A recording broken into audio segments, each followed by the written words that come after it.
Chapter 9.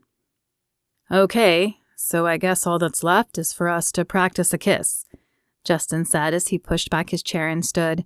He walked to the fridge and pulled out a drink as if this was the most normal statement in the world. Ava blinked at him. She must have misunderstood the words that came from his mouth. I'm sorry, you want to do what? He rolled his eyes at her as he unscrewed the cap and took a drink. Practice a kiss. People will expect to see one somewhere along the line. I've watched enough actors to know that if we don't practice this, it will look fake. Hounds, remember? Won't it look more natural if we just do it when it comes up, though? He shook his head. No, it will look like an awkward first kiss. We don't want to look awkward. Maybe hounds isn't a good analogy. Maybe you should think about the press like sharks, who attack when they smell blood. In our case, the blood would be anything that seems off, like an awkward first kiss. He took a step toward her, and Ava gripped the sides of the seat. She should stand. This wouldn't work if she stayed sitting, but her legs refused to work. Her heart, however, thudded in her chest. Sharks. Right. It wasn't that she didn't kiss.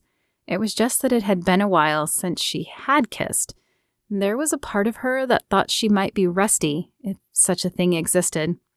Justin set his water down on the table and held out his hand.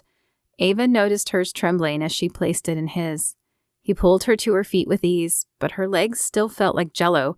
How did he look so calm when her gut was a twisted bundle of nerves? Then his hand touched her cheek. It was soft and not entirely unpleasant. His eyes stared into hers, and she wondered how long it had been for him. He seemed so rigid toward romance. Would he kiss the same?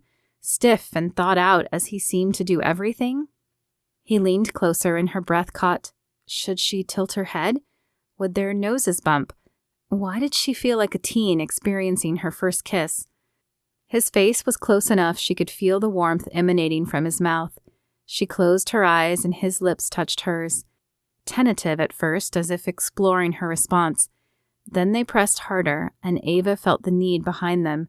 She responded and found her arms circling his neck. Her eyes opened when he pulled back. She felt dizzy, like the room was spinning. His hands pulled her arms from his neck. They stayed on her upper arms a moment, as if to steady her before falling to his side. She immediately missed the warmth they had offered. I think we'll be fine. His voice was husky, and his eyes cloudy. He ran a hand over his chin as he stepped back, and not just a normal step back. He took a large step, as if he feared she had a contagious disease. Had he not liked the kiss? Or had he, like her, been more affected by it than he thought he would be? Fine? He was not fine. Fine did not explain the heat searing across his lips, or the pounding of his heart in his head. It was not an adequate word to describe the flames of desire that had coursed through his body when his lips touched hers, nor the lingering flickers that erupted at the mere thought of kissing her again. And it certainly didn't justify the traitorous thoughts racing through his head right now. Thoughts of a real relationship with Ava. Thoughts of opening his heart again. No, it was just a kiss. There were too many differences between them. He turned from her questioning gaze. His behavior probably confused her, but that's because it confused him as well. He hadn't expected to feel anything with that kiss. He had expected it to be methodical, emotionless, awkward even. After all, this relationship wasn't real. It was a show for the media to improve his image and increase her sales. That's all it was. Or all it was supposed to be. A loud sigh escaped his lips as he pulled the front door open. Fresh air. He needed a breath of fresh air to clear his head.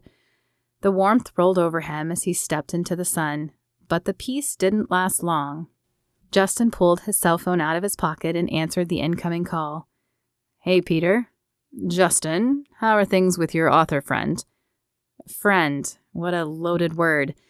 Good. She agreed to it. We've been hashing out the details so our stories align, and we're attending a romance gala tomorrow night. Good. I leaked the information, and the evening show wants to do an interview.